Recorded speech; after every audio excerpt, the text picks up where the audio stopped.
얼마 전에 빌립보에서 고난과 모욕을 당하였으나 심한 반대 속에서도 하느님 안에서 담대하게 하느님의 복음을 여러분에게 전하였습니다. 우리의 권면은 잘못된 생각이나 불순한 마음이나 속임수로 하는 것이 아닙니다.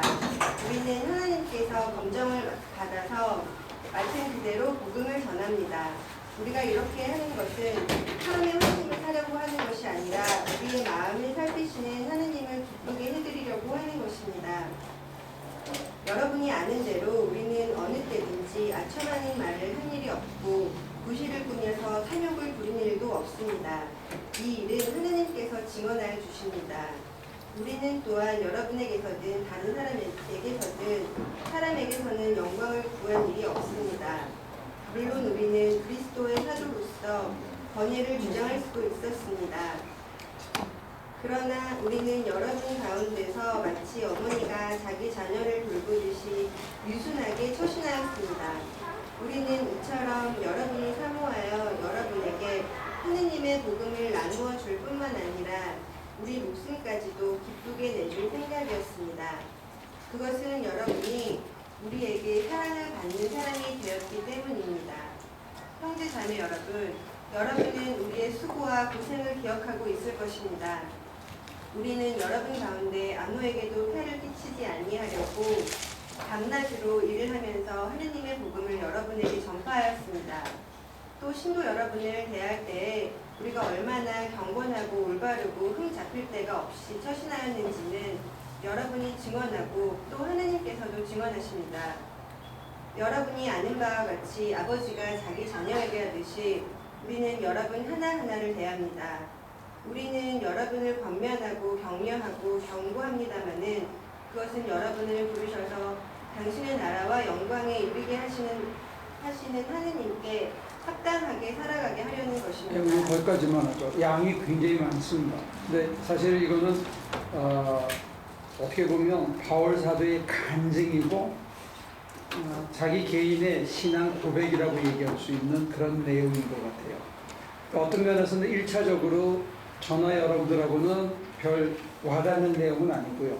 1차적으로는. 2차적으로 보면 이거는 목회자들의 목회에 임하는 태도에 관한 얘기를 다루고 있다고 볼 수 있고요. 조금 더 나아가면 우리 모두가 주님 앞에 부름받은 증언자라고 얘기한다면 결국은 우리 모두의 그 자세하고도 이어져 있는 그런 내용으로 우리가 단계적으로 볼 수 있을 것 같아요.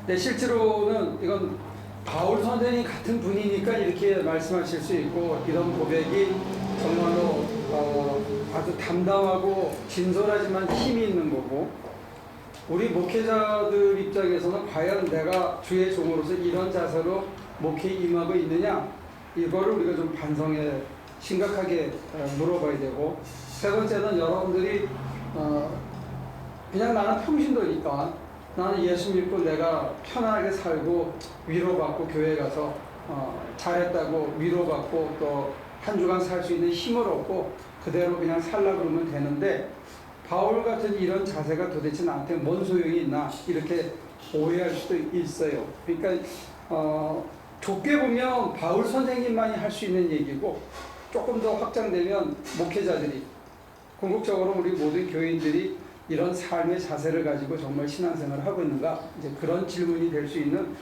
굉장히 생활 속에 가까우면서도 그렇기 때문에 더 실제로는 더 멀리 느껴지는 그런 내용이에요.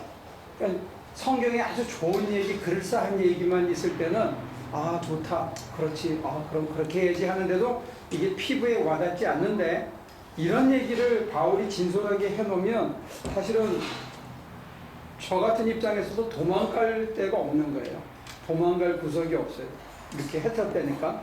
근데 여러분들도 만약에 내가 정말 주님의 백성으로서 축복받고 사는 것뿐만이 아니라 우리 모두가 평신도 사역자고 정말 마틴 루터가 얘기한 대로 만인 제사장의 한 사람이라고 생각한다면 우리로 하여금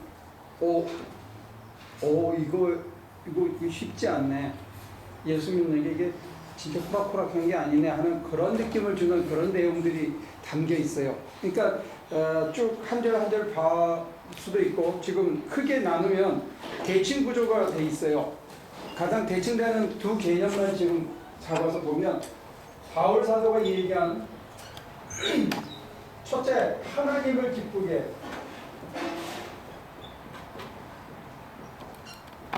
두 번째, 여기 나와 있는 게 하나님의 증언. 주어가 전부 하나님입니다. 자기가 하고 있는 일에 대해서 옳고 그름에 대한 증언은 하나님이 하시는 거예요. 내가 하는 게 맞는지 틀리는지에 대한 증언은 내가 아니라 사람이 아니라 하나님이라는 거예요. 그리고 내가 뭘 하고 뭘 전하고 어떻게 행동하든지 간에 내 중심은 내가 하나님을 기쁘게 해드리겠다 하는 게 분명한 그런 삶을 사는 거예요. 그런데 여기 보면 다른 사람들 또는 다른 사역자들, 우리가 흔히 쉽게 싹군이라고 얘기하는데 이렇게 함부로 부르기 참 어려운 거죠. 근데 이에 반해서 다른 사람들은 어떻게 하느냐? 일반 사람들은 사람의 환심을 살려고. 근데 이 단어가 좀 추상적인 단어인데 목사한테 적용하면 이런 단어로 쓸 수 있습니다. 매주 어떻게 표현해야 되나? 좀 거친 표현을 하면 매주 홈런을 치려고.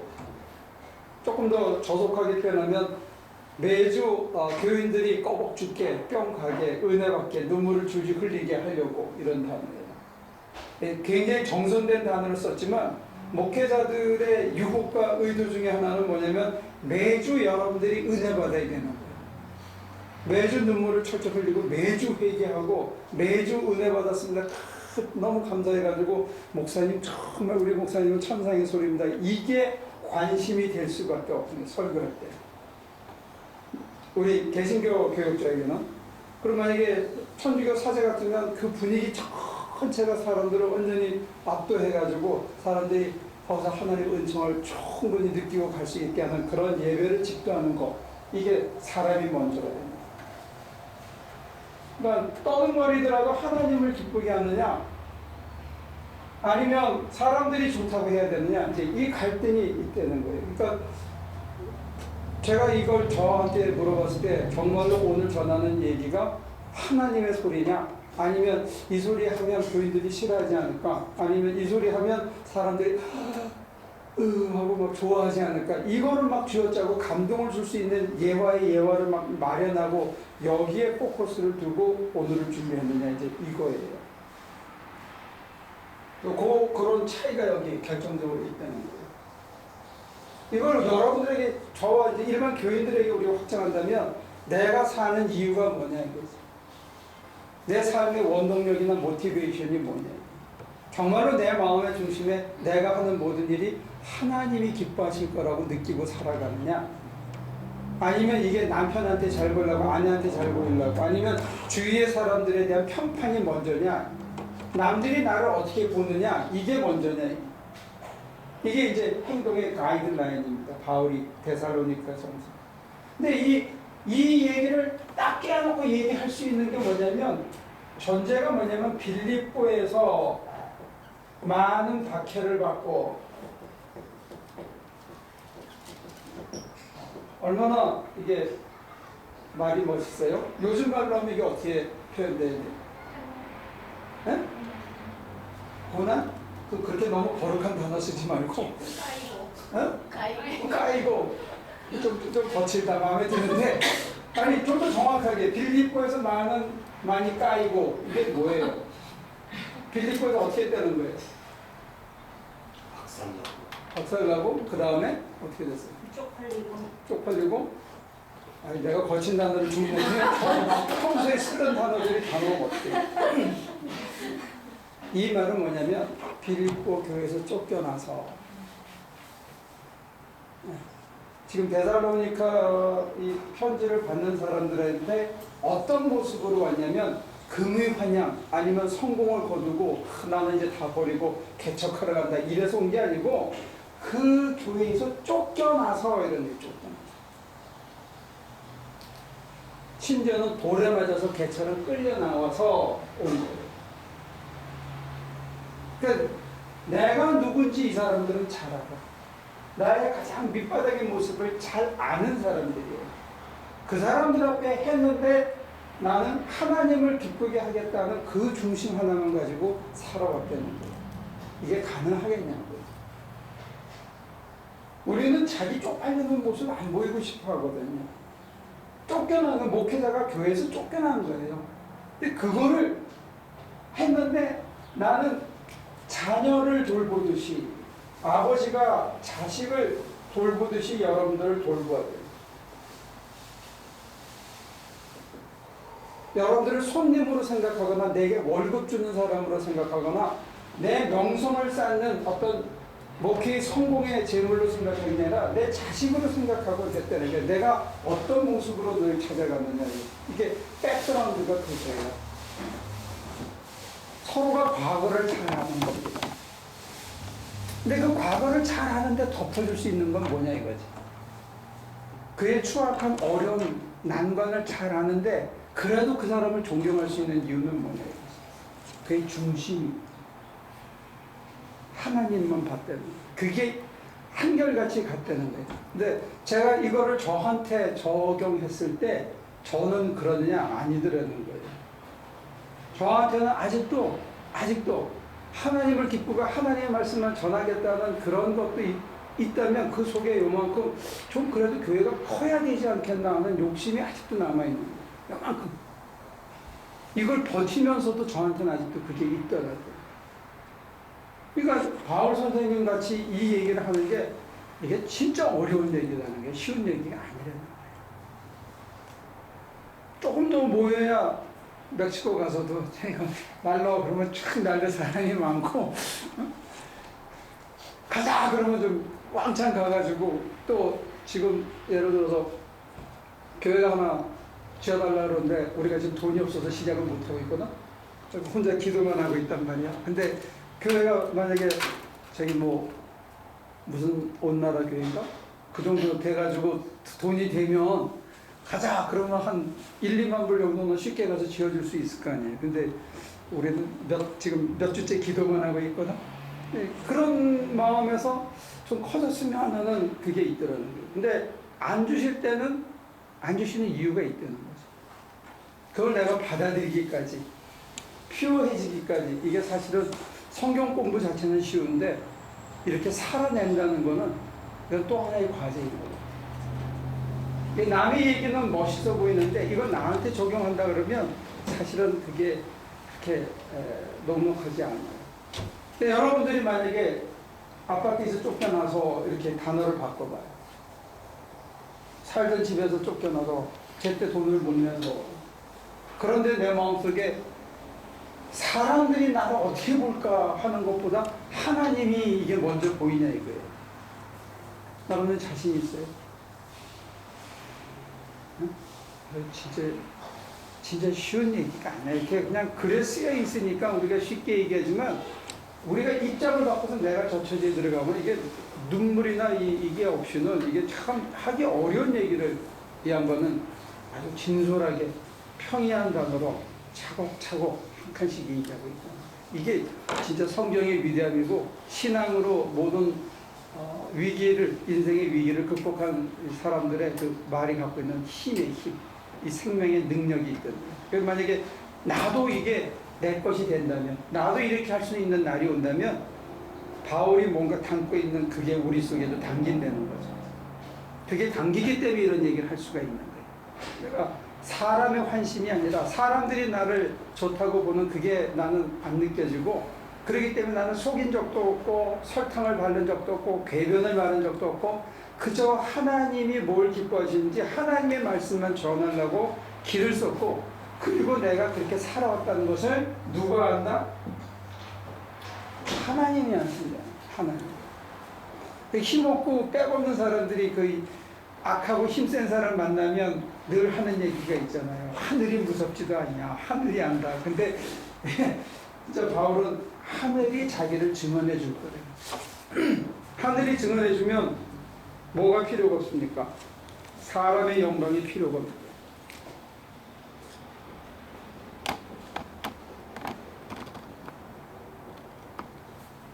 이거 다 목말라 하거든요. 좋은 장로, 좋은 목사, 좋은 집사. 어쩌면 집사님은 어쩌면 진짜 예수님 같아. 이런 소리 듣고 싶어. 이게 사람의 영광이에요. 근데 이 영광이 여기 이거 보면, 이거 알면 이게 맛이 쫙 가는 거예요. 그래서 우리가 가사가 있잖아요. 과거를 묻지 마세요.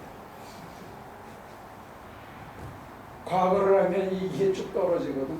근데 과거를 다 하는데 이거 구하지 않는데도 바울이 존경받을 수 있었던 것은 자녀를 돌보듯이 그의 마음의 중심이 흐트러지지 않았다는 거예요. 그리고 실제로 사는 모습이 어땠다?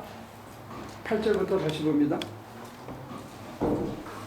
우리는 이처럼 여러분을 사모하여 여러분에게 하나님의 복음을 나누어 주는 뿐만 아니라 우리 목숨까지도 기쁘게 내줄 생각이었습니다. 그것은 여러분이 우리에게 사랑을 받는 사람이 되었기 때문입니다. 예. 제가 돼지를 키워본 적이 있는데, 돼지들이 추우면 이렇게 덮어서 자요. 막 올라타서 3층, 4층으로. 근데 이 돼지가 몸이 굉장히 무겁거든요. 근데 어떤 때는 새끼들을 젖을 먹이려고 이렇게 돌아 누워요. 자기 그렇게 졸린데도 젖이 나올 때가 되면 돌아 누워서 젖 먹도록 막 13마리, 심지어 15마리 와서 들이 막 빨아요. 근데 이 돼지라는 놈이 어떤 때는 자다가 깔고 죽어. 지 몸이 힘드니까 이렇게 돌아 눕다가 새끼를 이렇게 깔아가지고 새끼가 압사돼서 죽어. 사람도 그런 적이 있나? 네? 많이 있어요? 돼지나 사람이나 큰 차이가 없네. 나는 사실 여자들을 존경했거든. 그 자다가 얼마나 힘들겠어. 근데 젖을 물리고 그리고 또 자. 밤에. 야, 그 여자들 남자보다 진짜 위대하다 그랬는데 깔고 죽이는 여자도 있구나. 취소. 그래도 뭐 가끔 그런 실수야 누구든 하겠지. 그렇지만 남자보다는 훨씬 위대한 것 같아. 남자 보고 만약에 애를 배에서 진통하고 낳고 키우라 그러면 아마 인류가 애진하게 멸망했을지도 몰라. 다 도망가가지고. 내가 여성들을 그래서 존경합니다. 진짜요? 남자보다 나은 게 있더라고. 남자들은 뭐 무거운 걸 들고 막 움직이고 이런 데는 힘쓰는데, 내가 그걸 어떻게 하냐면 아침에 6시 반에 이제 가가지고 마켓에서 가서 물건을 한 차로 얻어다가 여기다 올려놓고 가잖아요. 그럼 그게 다 옮겨져 있어. 그럼 누가 있겠어? 나는 한꺼번에 옮겨놓고 나는 이제 출근하잖아요. 그러면 그거를 내려가지고 하나씩 골라서 다시 옮기고 또 옮기고, 결국 내가 든 만큼 누군가가 들은 거예요. 그 여자예요. 대단한 거예요. 한꺼번에 일을 못해도 하여튼 꼼지락꼼지락 하면서 하루 종일 일하는 거 보면 야, 대단한 거예요. 아무튼 이 수고를 했는데 바울이 자기 교인들을 향한 자세가 뭐냐? 하나님의 기쁜 소식만 전한 게 아니고 뭐까지도 주려고 그랬다? 목숨까지도 주려고. 사실 현실의 목회자들은요, 교인들에 대한 두려움이 있어요. 공포가 있어요.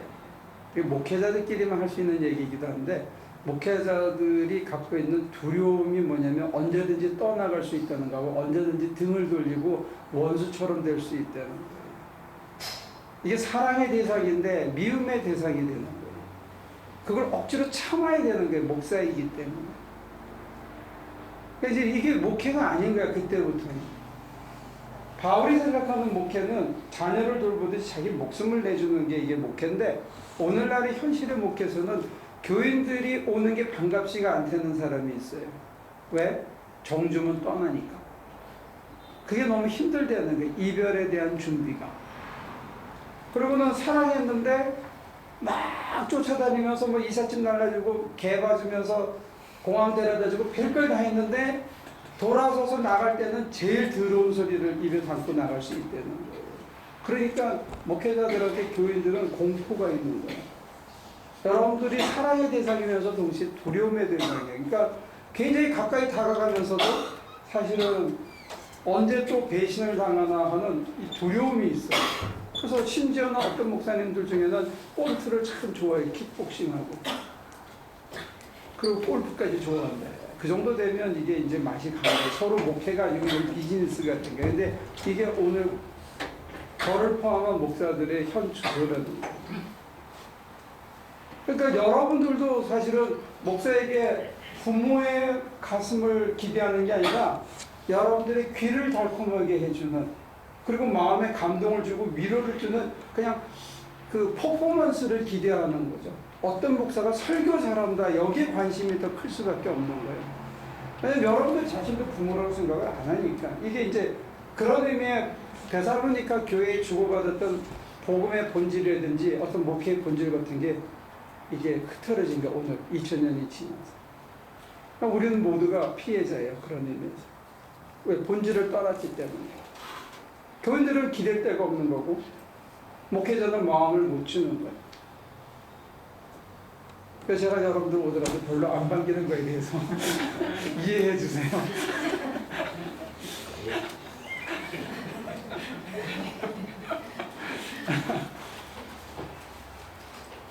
내 커피가 어디 있니? 못한다. 부끄러워가지고. 부끄럽죠? 제가 부끄러운 것 같아요.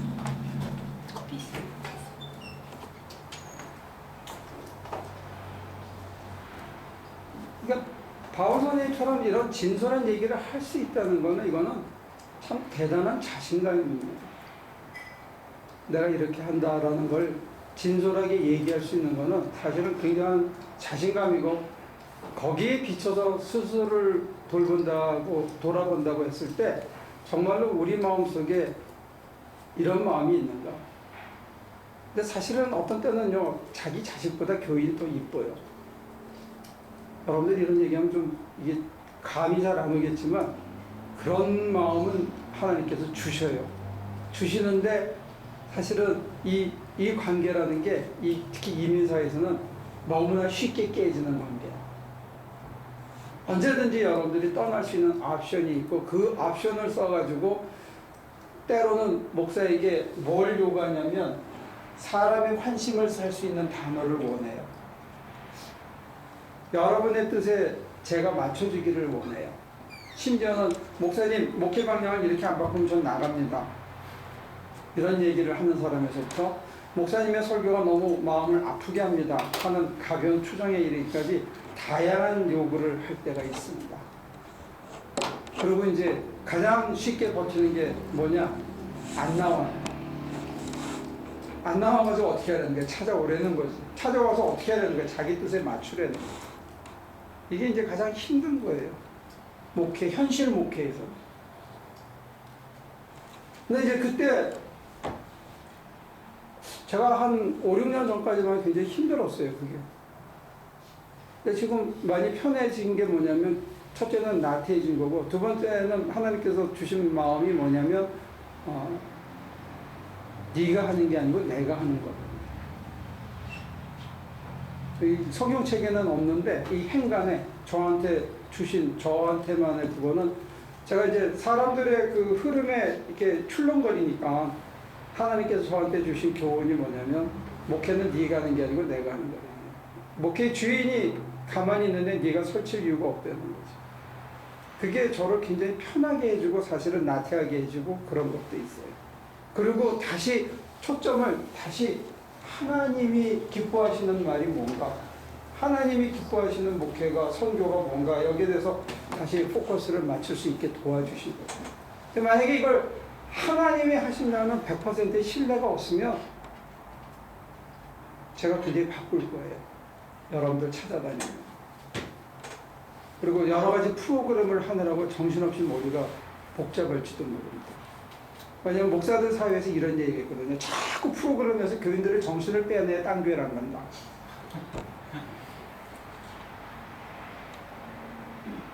근데 저는 사실은 여러분들이 일주일에 2번 이상 교회 나오는 걸 원치 않아요. 3번 하면 제가 조금 의심의 눈으로 봅니다. 이 사람이 무슨 문제가 좀 있나. 두 번은 제가 권해요. 뭐냐? 뭐 한 번까지도 용서할 수 있어. 그래서 안 나오는 것도 훨씬 잘하는 거니까. 근데 한 번만 봐주세요. 이걸. 한 번만 봐주세요. 한 1년에 한 2번 빠지는 거는 제가 권장해요. 맨정신이 되려 그러면. 그러니까 한 2번은 식구들끼리 놀러도 가고, 일주일에 너무 교회 자주 오지 말고. 너무 자주 오지 말고, 집에서 자라고, 여러분들의 일터가 여러분들의 수행지라는 걸 기억하시면 좋겠어요. 여기 와서는 거룩한데 마당만 나가면 완전 이거는 쫙 좌회전 꺾으면서 애쓰다 이러고 그러면 그거 아니야. 그건 교인 아니야. 돈은 돈이고 신앙은 신앙이고 이러면 그 교인 아니에요. 그건 아니라고. 그래 너무 자주 나오지 말고 여기서 얼마나 쉽게 좋은 거 많이 전해줘요. 그러면 그거 그대로 가서 연습해보면 여러분들께 된단 말이에요. 그리고 더 발전된 걸 와서 간증해주면 우리 서로 배우잖아요. 그래? 너무 교회 자주 나오지 말고 집에서 잘해, 집에서. 응? 배정수 씨. 네. 집에서 잘해. 그리고 선교지에서 잘하고 일터에서 잘하고. 나는 잘하고 싶지 않아도 일을 가잖아요. 그럼 장로님은 이제 그 주인을 미리 만났어 한 2번. 그럼 나는 이제 막 이렇게 짐 챙겨서 애들하고 가잖아요. 그러면 장로님 맨 처음에 딱 뭐라 그래? 우리 교회 목사님이세요. 나 일하러 갔는데 왜 나한테 목사라고 소개를 하는 거야? 그럼 그 사람들이 기대하는 건 뭐야? 예? 거의 선교지 수준으로 해주기를 바란단 말이야. 그럼 내가 승질 내고 싶어도 낼 수가 있어. 못 내잖아. 맞습니다. 강시아 씨. 아니, 목사님 하고 코칭을 하는데 강시 아저씨예요, 내용은. 뭐 이랬거나 저랬거나 난 내가 맡은 거를 시간 내에 할 만큼만 하는 거니까 그 사람이 그런다고 해서 내가 뭐 더 잘해줄 것도 아니고 승질 낸다고 뭐 내가 더 이쁘게 해주고 그러진 않아요. 그냥 내가 맡은 거 한다 이거지. 왜냐, 톱질할 때도 망치질할 때도 이걸 머리 짜고 할 때도 제가 속으로 수없이 기도하거든요. 하나님 같이 하자고. 그러니까 제가 지금 이 다음으로 넘어가면 9절 누가 한번 보실래요?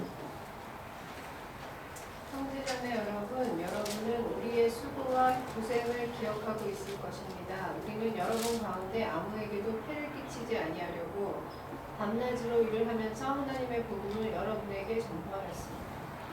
밤낮으로 일했대요. 바울 선생님은 성경책 들고 다니는 게 아니고 사실은 천막 깁는 연장통을 들고 다녔거든요. 근데 그 연장통 속에 누가 담겨 있었는가? 그 연장통을 들고 다니는 그 심장 안에 뭐가 담겼느냐? 이제 이게 중요하다는 거죠. 껍데기에 금수술을 달거나 여기에 수술을 달거나 뭐 빵떡 모자를 쓴 게 중요한 게 아니고 바울 선생님한테는 이 심장 안에 늘 예수가 차 있었다는 거예요. 그래서 그가 뭘 할 때도 밤낮으로 일을 할 때도 그는 혼자 하지 않은 거예요. 저는 스스로 학자라고 생각해 본 적도 없고 또 학자가 되기를 기대한 것도 없어요. 근데 내가 학자가 되기를 포기한 이유 중에 하나는 힘이 없더라는 거예요. 그게 삶의 현장에서 쳐낼 수 있는 힘이 없더라는 거예요. 공부만 했을 때. 기숙사 안에는 고난이 없어요. 점수만 잘 나오면. 장학금이 나오니까. 돈 벌러 갈 필요도 없어. 그리고 전도사 나가서 영어로 설교 조금 해주고 나면 한 달에 1,500불씩 주고 그랬어요. 그러면 진짜는 고난이 없어. 정말 춥고 배고프고 돈 1불이 없어가지고 뭘 못 사 먹고 그 다음에 가스비가 없어서 차를 운전을 못하고 한 거는 저는 학교 다니는 동안은 안 해봤어요. 학자 인내할 때는 저는 안 해봤어요. 근데 그게 실제로 살면서 공경에 처했을 때 그걸 쳐낼 수 있는 힘이 있느냐? 힘이 없더라는 거예요. 여러분들에게 제가 자꾸 실천을 얘기하는 건 뭐냐면 기독교가 실천의 종교이기 때문이기도 하지만 문제는 뭐냐면 산 단어 자체가 늘 안정적이지 않다는 거예요. 업앤다운이 늘 있어요. 관계도 늘 업앤다운이 있어요. 여러분들의 인생도 경제생활도 모든 면에 업앤다운이 있는데 화날 때, 실망했을 때, 쓰러졌을 때, 경제적으로 안 풀릴 때 이걸 쳐낼 수 있는 힘이 있어야 된다는 거예요. 뭘로? 하나님을 기쁘시게 하는 자세로. 하나님의 방식으로. 하나님과 더불어 주님이 주시는 그 생명의 능력으로 쳐낼 수 있는 능력이 있어야 되는데 여러분들이 제가 보면 막판에 가서 타협을 해. 살짝 구부려. 쉽게 갈 수 있는 길로 살짝 거짓말을 해. 그리고 남을 살짝 밟고 일어서 이런 술수를 통해서 진짜 인격이 변하고 그 난관을 쳐내고 나감으로써 오는 자신감이라든지 이런 것들을 자기 안에 못 채우시는 게 안타까움이기 때문에 하나님이 그런 난관을 주실 때는 예를 들어서 정말로 밑바닥에 일을 할 때는 겸손을 가리킨과 동시에 뭘 가리키냐면 내가 이거 절대로 이런 일에 떨어져도 죽는 게 아니구나. 천박한 삶 속에 담겨있는 거룩을 내 몸에 담기 위해서 하나님이 주신 좋은 기회구나. 이걸 깨닫게 해주시는 자리까지 내려가야 되는데 내려가는 것 자체를 두려워하더라 이게. 제가 학자 길을 그만둔 거는 그거예요. 학자들 속에서 제가 그걸 못 본 거예요. 그리고 교인들한테도 안타까운 게 그거예요. 조금만 더 내려가서 조금만 더 버티면 빵꾸가 나고 3일만 더 버티면 자존심 상하지 않을 일이 생겨요. 근데 빵꾸 나면 빵꾸 나기 전에 이미 막 가서 타협하고 사람들 찾고 막 난리가 났고 빵꾸 나면 세상이 끝난 줄 알아. 근데 그거 하지 않기 위해서 거짓말도 서슴지 않아. 그러니까 빵꾸 나고 3일이 지난 다음에 하나님이 일으키시는 기적과 하나님의 예비를 우리는 체험을 못하는 거예요. 되게 너무 지나치는 이걸 견뎌내야 돼. 제3일을 죽음 후에 다시 일어나는 제3일을 경험해야 사람이 자신감이 생긴다. 아무리 가지지 않아도 자신감이 생긴다. 그래서 사람들이 쌓는 거, 사람들이 자랑하는 거에 대해서 환심에 대해서 흔들리지 않게 되는 거예요. 그래서 반나절을 일하면서도 바울이 버텼다는 게 저는 이거를 배운 것 같아요. 그래서 감사하게 생각해요. 알았어?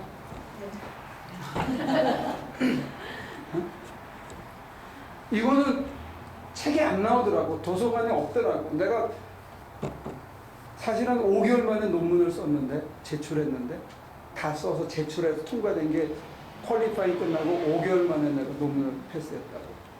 근데 거기 안 나와 있어요. 그렇게 한다고 해서 이 자신감이 배는 게 아니야. 나는 여러분들이 이 자신감을 가지고 살았으면 좋겠어. 은행에 빵꾸가 나고 빌립보에서 쫓겨나고 해도 하나님이 언제나 우리 인생에 세컨 찬스를 주십니다. 반드시. 이게 끝이 아니다. It's not the end of the world. It's a new beginning. 제3일의 어둠을 여러분들이 묵묵히 하나님을 바라고 하나님을 기쁘게 하고 그걸 견뎌내면 하나님이 반드시 일으키신다는 거예요. 일으키는 것만이 중요한 게 아니고 내 가슴에 내 심장에 하나님을 심고 하나님이 함께 하시는 자의 그 여유를 그 느긋함을 우리 속에 배게 한다는 거예요. 나는 그걸 배울 수 있는 좋은 찬스라고 봐요. 그 쪽팔리는 게 아니고. 근데 이걸 못 배우면 계속 헛잡질하는 거예요. 내 후배가 갑자기 무슨 일이 생겨가지고 100여 명 뭐 가까이 애들까지 모인 교회가 10명도 안 남았어요. 그래서 떠나려고 그러더라고요. 그래서 제가 권했어요. 굉장히 아프고 힘들겠지만 너 그 자리에서 한번 버텨봐. 그러면 좋은 걸 배울 거다. 그랬더니 몇 년이나 버텨야 되냐. 한 8년은 견뎌야 되냐. 사실은 10년 이상 견뎌야 돼요. 10년을 버티면 뭔가 새로운 걸 집어넣습니다. 근데 그거를 계속 움직이면서 옮겨다니면 평생 5년씩만 움직여 다녀봐. 한 6교회 하고 나면 인생 끝난다고. 그럼 30년이 지난 다음에 배운 사람하고 배우지 못한 사람의 차이가 생길 거 아니에요, 그때는. 달콤한 거 쉬운 것만 쫓아다니는 사람하고 어려움이 있을 때마다 피해 다니는 사람이 있어요. 어려움을 머리가 터지더라고 견딘 사람하고 이게 달라요. 그래서 새벽 기도 시간에 잠깐 얘기했는데 제가 뭐 누굴 따라다니면서 플러밍을 배우거나 전기를 배운 사람이 아니에요.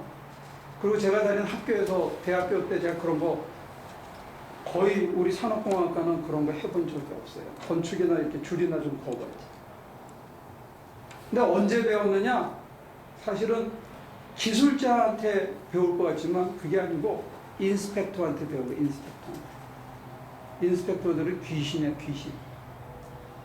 내가 어떤 사람 하나 봤는데 자기가 30년인가 25년 동안 플러밍을 했대요. 근데 그 사람은 책에 안 나와 있는 길을 알더라고. 플러밍 책 안만 봐도 길이 없어. 해결책이 없어. 이거 어떻게 하나 그랬는데 그 사람이 길을 가르쳐주고. 그 사람한테 배운 다음에는 아일랜드 벤틸레이션은 식은 죽먹기로 하는 거야. 그럼 그 사람이 내가 보면 밑바닥을 그만큼 기어 다닌 거예요. 그 속을. 그리고 자기가 배운 거예요. 그리고 그걸 나한테 가르쳐줘. 여러분들 인생의 밑바닥을 좀 기어야 남들이 보지 못하는 세상을 구경한다는 게. 바울이 가마리엘의 문화에서 높은 지적인 훈련을 쌓았지만 이게 삶에서 어떻게 적용되는지는 저거 당하고 나서.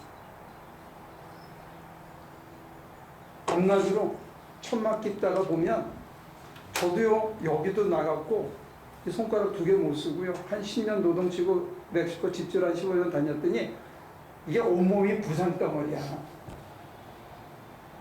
온몸이. 그 바울 선생님은 좀 많이 찔렸겠냐. 그걸 통해서 배운 거죠. 그걸 통해서 내가 우겨쌈을 당하도 망하지 않고 누가 나를 사랑해 주려서 끊을 수 있냐 이런 고백이 나오는 것 같아요. 밤낮으로 일하면서 하나님의 복음을 여러분에게 전파했습니다.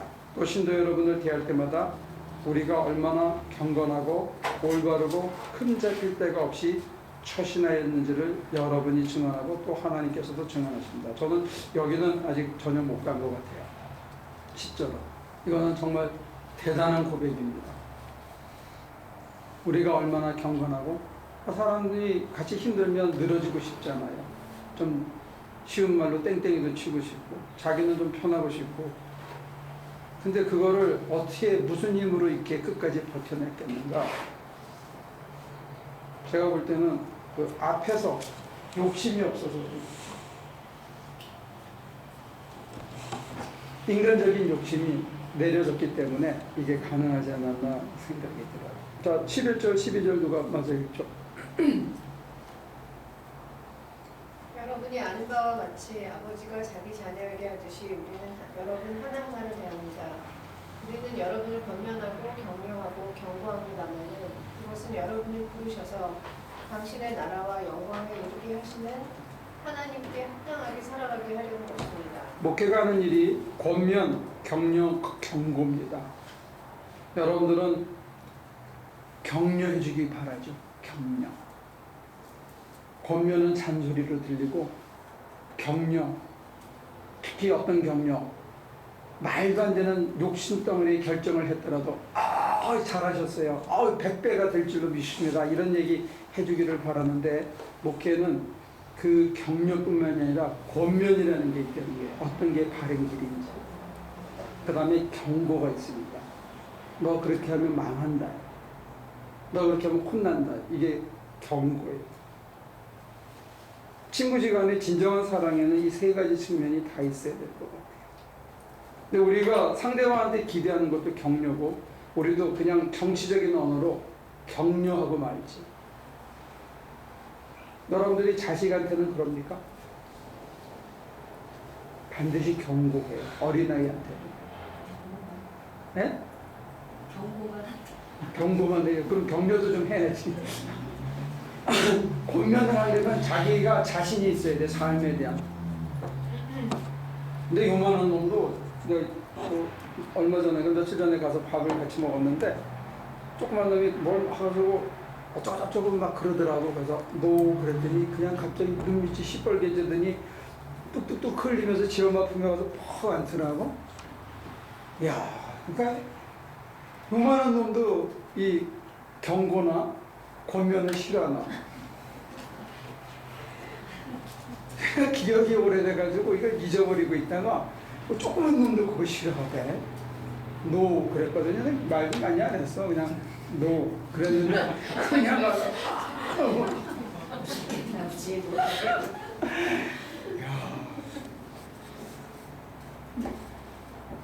그 눈치 보이잖아 잘못하면. 여러분한테 노 하면 저희가 있어. 그러면 안 돼. 그러면 서로의 관계가 끊어지는. 그런데 권면하고 격려하고 경고하는 이유가 어디에 있느냐?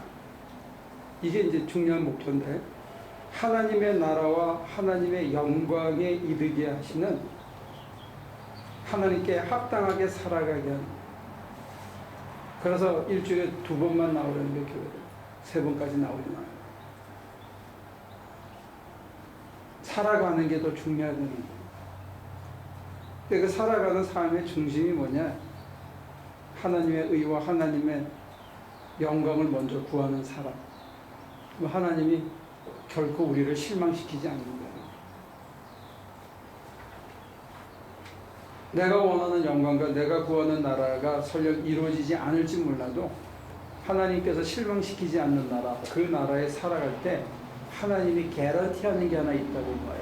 오늘 바울을 통해서 개런티해 주는 게 있습니다. 그게 뭐냐면 자족이에요. 자족. 일체의 자족.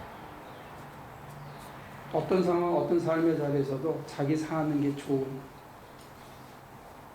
그리고 스스로 행복감을 느끼는 이런 자족을 주신 분.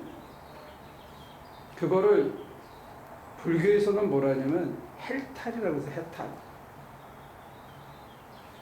그리고 사실은 사사무예의 세계에 산다. 그리고 이제 화엄학에서는 그 해탈의 최고의 경지를 사사무예로 보는데, 사사무예가 뭐냐면 우리식으로 얘기하면 생활 속에서 살아가는 그 속에 하나님의, 내 중심이 벌써 하나님의 나라와 하나님의 의를 구하기 때문에 하나님께서 굳이 따로 힘을 주지 않더라도 늘 받고 있는 그 힘만으로도, 특별히 거기서 애답시키지 않더라도 평소에 아침에 받은 그 힘만으로도 하나님과 더불어는 중심을 가지고 더불어 하기 때문에 모든 인생에 걸림이 없어진다는 거예요. 난관을 만나면 난관을 만난 대로 뭔가를 얻고 또 체득하고 그 다음에 또 한 칸 넘어가는 일체 자족의 삶이 온 겁니다. 이게 목회자에게 주는 축복이고 보상이에요. 그리고 사실은 예수를 믿는 모든 사람에게 주는 최고의 보상입니다. 우리가 자꾸 딴 걸 기대하는 것 같아요. 상상해 보세요. 저나 여러분들이 인간성이 변하고 품격이 변해가지고 모든 게 다 좋아. 그럼 어떻게 될까? 애가 막 울고 그렇게 하는 것도 귀엽잖아요. 생긋거리고 막 웃고 떠들고 안아달라 그럴 때만 이쁜 게 아니고, 그렇게 울고 또 금방 삐지고 그랬다가 금방 언제 그랬냐 싶게 와서 또 매달리고, 이 모든 게 다 이쁘다면 18개월 된 놈이나 18살 된 사람이나 36살 된 사람이나 또 86살 된 사람이나 저한테 하는 게 다 이쁘면 좋잖아요. 저희 어머니는 새벽 3시에 전화해. 성도가, 예. 성도 만나, 예. 그래, 뭐하노? 잘 사나? 예. 그럼 끊었어. 자기 할 말만 한 5마디 하고 그냥 끊어. 그거 듣고 왜 새벽 3시에 전화하시는 거야? 어떨 때는 안 받아. 그래도 또 전화는 삐지지도 않고 또 성도가 잘 자라. 애는 잘 크나? 저희 어머니 한국에 계신데 한 5마디 6마디 안 끊어 혼자 그냥 끊어. 또 안타깝고 불쌍하지만 그것도 귀엽더라는 거야. 근데 그걸 내가 못해줘서 막 괴로워하고 자학하고 자책한 데는 이러면 저도 힘들고 어머니도 힘들 거 아니에요. 그죠? 그러면 여러분들이 살아가는 매일의 삶에서 만나는 사람들, 변덕을 죽이는 사람들이 그냥 그대로 다 이쁘고 그냥 받아줄 만한 그런 상황이라면 조금 스트레스는 적어질 것 같아요. 그 다음에 뭐가 생겼는지는 전 아직 다 안 가봐서 모르겠는데 거기까지는 그냥 살만하더라고요. 그리고 별로 끌릴 것도 없고 부러울 것도 없고. 누가 마무리 얘기를 좀 하시죠.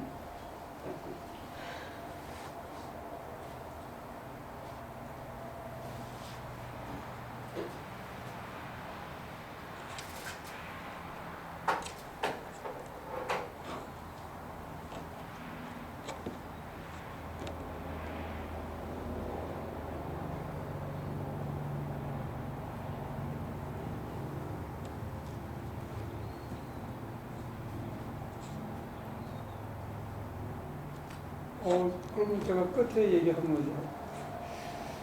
그 사람 성만 알고 이름을 잊어버렸는데 전 무슨 박사라는 사람이 사실은 제일 교포인데 그 사람이 UCLA인가 UC 버클리에서 UCLA인가 전기통신으로 박사학위를 받고 한국에 나와서 키스트인가 에서 인터넷을 만들었대요. 그 사람이 전길남 씨예요? 그 사람이 우리나라가 그 인터넷을 전 세계에서 두 번째로 개통한 나라라네? 난 그 소식을 처음 알았어. 그러니까 우리나라가 IT 공국이 될 수밖에 없는 게 시작이 빨랐던 거예요. 다른 나라보다 한 10년 이상, 싱가포르나 대만이나 이런 나라보다 거의 10년 이상 그걸 자체 개발을 했다는데 자체 개발. 근데 그때는 그 사람이 그걸 만들었을 때 그게 좋은 건지 결과가 어떻게 될 건지 아무도 몰랐다는 거예요. 그냥 대통령이 관심을 가지고 하여튼 세계에서 첫 번째 아니면 두 번째가 될 수 있고 할 수 있는 국가를 위해서 봉사할 수 있는 게 뭔가 하고 하다가 연구하다 보니까 컴퓨터를 만들어서 해외에 팔 수 있는 거, 그리고 그 컴퓨터를 써서 할 수 있는 인터넷, 이거를 매달려서 우리 그 키스트 그 한국과학기술연구원인가요? 한국과학원인가? 거기 학생들, 박사과정에 있는 학생들하고 가리키면서 그게 만들어졌대요. 그러니까 저도 최근에 그 사람의 이름을 알게 됐고 그런 내용을 알게 됐지만 우리나라가 IT 강국이 된 게 나는 이 한글이나 우리나라 사람들 이거 수적인 능력이나 이런 것 때문에 빨리 캐치업을 했다 이렇게 생각을 했었거든요. 근데 인터넷을 미국에서 가르쳐 주기 전에 자체 개발을 했다는 거예요. 그리고 인터넷에 이미 미국 사람들은 논문을 띄어서 올려놓기 시작했는데 우리나라는 그 인터넷을 가지고 가장 최고의 논문을 한국에서 바로 다운받아가지고 바로 연구를 했다는 거예요.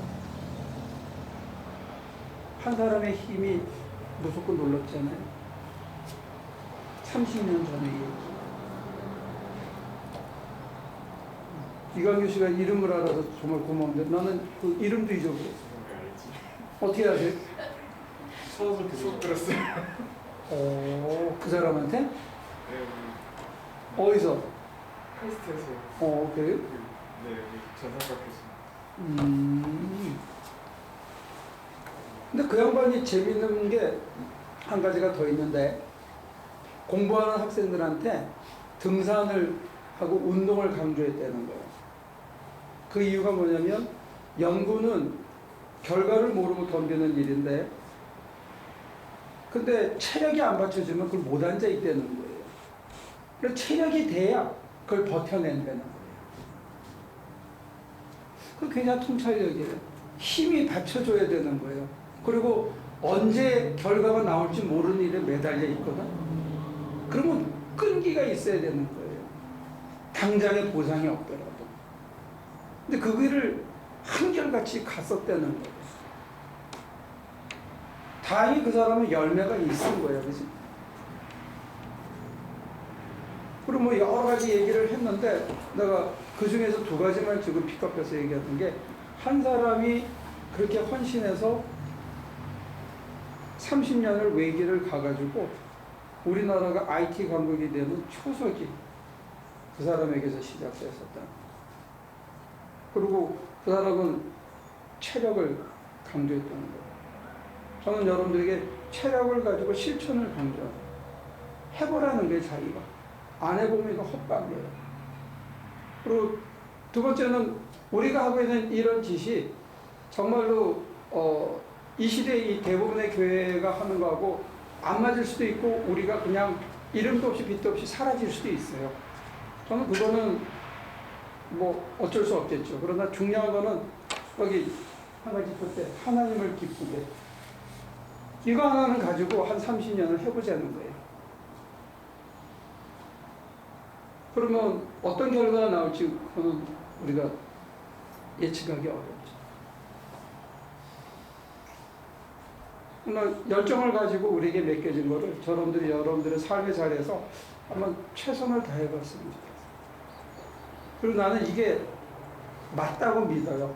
옳은 것뿐만이 아니라 이렇게 사는 게 현실에서도 당연한 보상이 있다고 생각해요. 왜냐하면 적어도 다른 건 몰라도 행복감하고 자족감 하나는 분명히 준다는 거예요. 내가 여러분들이 돈 버는 거는 내가 못 가르쳐 주는데 자기가 처음으로 태어나서 살아있는 게 이렇게 좋은 거구나 하고 할 수 있는 느낌은 분명히 받을 수 있다는 거예요. 나는 여러분들에게 이거는 선물해 줄 수 있을 것 같아요. 비록 제가 바울 선생님처럼 이렇게까지 내가 흠잡힐 데가 없고 얼마나 경건하고 얼마나 올바로 저는 이 얘기는 아직 자신이 없고 도저히 그건 감당이 안 되는데 이 길을 여기에 이르지 못한다 손치더라도 이 길을 가는 동안에 하나님께서 여러분과 제게 주실 선물이 있는데 그게 뭐냐면 살아있는 게 참 좋구나. 참 감사하다. 오늘 내가 아무리 나를 찔러봐도 여기 있는 이 행복감은 그 누구도 어떤 상황도 내게서 뺏어갈 수 없다는 거 이거는 하나님께서 선물로 주시는 거예요. 저는 여러분들에게 제가 주는 선물은 아니지만 이거 어떻게 하면 받을 수 있다 하는 거는 제가 소개하고 일러드릴 수 있어요. 저는 우리 모두가 다 받았으면 좋겠어요. 이 행복감 이거는 하나님 주신 선물을 여러분들이 이 한계절에 받았으면 좋겠습니다. 기도할게요. 하나님 때문에 행복하고 하나님 때문에 미소가 짓고 하나님의 이름만 떠올려도 가슴이 벅차고 하나님의 얼굴을 배울 때는 너무 감격스럽고 살아있음이 좋은 매일의 삶을 살 수 있게 인도하여 주옵소서. 예수님의 이름으로 기도합니다.